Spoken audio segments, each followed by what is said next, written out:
Every single day, millions of people wake up, look in the mirror, and see a stranger. Someone they don't recognize, someone they never planned to become. And instead of fighting back, they negotiate with the wreckage. They make peace with less. They call it reality. They call it maturity.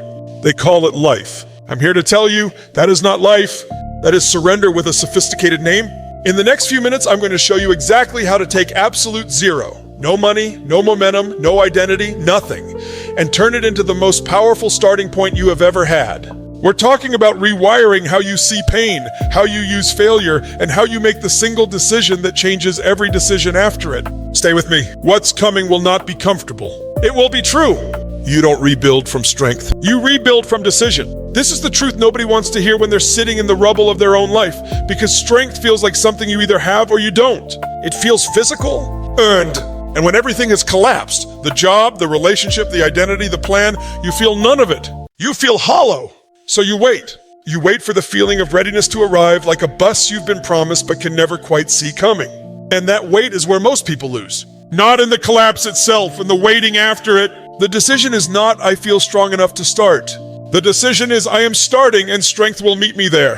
That distinction is everything. Every person who has ever crawled out of nothing, not walked, crawled, did it before they were ready, before they had proof, before anyone believed in them, including themselves. They decided first. The evidence came second. That is the sequence life actually operates on, and the sooner you accept it, the sooner you stop being a prisoner of your own hesitation. Now, rock bottom. Everyone treats it like a disaster zone, a place to escape from as fast as possible, a chapter too shameful to read twice. But the people who've truly been there and who've truly risen will tell you something that sounds almost offensive when you're in the middle of it.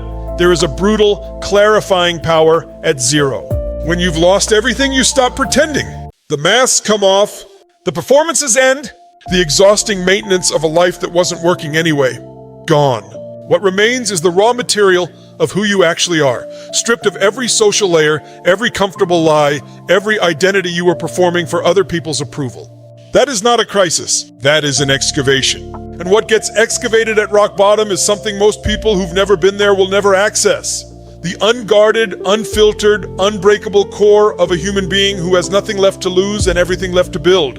Rock bottom is not where your story ends. It is the only place on earth where your real story has the room, the silence, and the necessity to finally begin.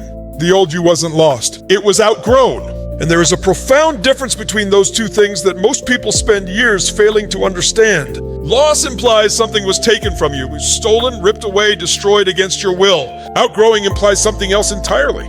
It implies movement. It implies that you, even in your pain, even in your confusion, even in the seasons that felt like nothing but subtraction, you were growing. Quietly, invisibly, in directions you couldn't yet name. The life that fell apart wasn't ambushed by bad luck. It was dismantled by a version of you that had finally gotten too large for the container it was living in. This is why grief after collapse is so disorienting. You're not just mourning what you lost. You're mourning who you were, a self that felt familiar, safe, known. But familiar is not the same as right. Safe is not the same as alive. Known is not the same as true. The old you served a purpose. Honor it for that. And then release it with the same intention a tree releases dead wood, not in defeat, but in preparation for new growth that the dead wood was blocking. Pain is not the enemy. Comfort is. This is the statement that will cost you friends if you say it out loud, because comfort is what everyone is selling and almost everyone is buying. Comfort is the anesthetic of the modern world, available in infinite doses, socially celebrated, and quietly lethal to anyone with real potential. Because comfort doesn't just pause your growth, it reverses it. Every day you choose the familiar, the easy, the unchallenging, you are not standing still, you are drifting. You are losing range, losing edge, losing the instinct to push that made you capable of anything remarkable in the first place. Pain, on the other hand, is honest. Pain tells you exactly where the resistance is. It points with ruthless precision at the place where your next level of strength is waiting to be built. Athletes understand this. Surgeons understand this. Anyone who has ever mastered anything understands this. You do not grow in the absence of resistance. You grow because of it. The question has never been how to avoid pain. The question is whether you are willing to let it teach you rather than simply endure it. Nothing is not the end of your story. It is the first clean page. And clean pages are terrifying precisely because they carry no instructions. There is no map, no momentum borrowed from yesterday, no identity to hide behind, just white space and the weight of infinite possibility pressing down on you all at once. Most people mistake that terror for a sign they're in the wrong place. They're not. That terror is the exact feeling of standing at the threshold of something real. The people who learn to read that feeling correctly, who recognize panic as proximity to growth rather than proof of danger, those are the ones who write lives worth reading. A clean page does not demand perfection. It demands a single word, one sentence, one move made in the direction of who you are choosing to become. The story builds from there, not before.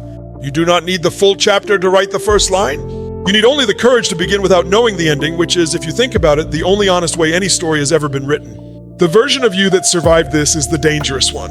Not dangerous in the way that frightens people, dangerous in the way that changes rooms when it walks in. Because survival is not passive. Real survival, the kind that brings you through complete collapse with your mind intact and your will unbroken, that process forges something in a person that comfort never could. You have been tested at a level most people never face. You did not fold. That means you now carry knowledge that cannot be taught in any classroom, bought with any amount of money, or faked in any conversation. You know what you're made of. And that knowledge quietly, permanently changes everything about how you move through the world. Stop waiting to feel ready. Ready is built in the doing. It is not a prerequisite. It is a reward, and it only arrives after you've already started moving. Every person who has ever built something meaningful began in a state of incompleteness. They were under-resourced, underconfident, underprepared. They moved anyway. The movement itself reorganized them. It sharpened the thinking, steadied the hands, and silenced the doubt that no amount of planning ever could. Your breakdown was always a blueprint in disguise. The cracks in the structure were never random. They followed the exact lines of what was weak, what was misaligned, what was never built to last in the first place.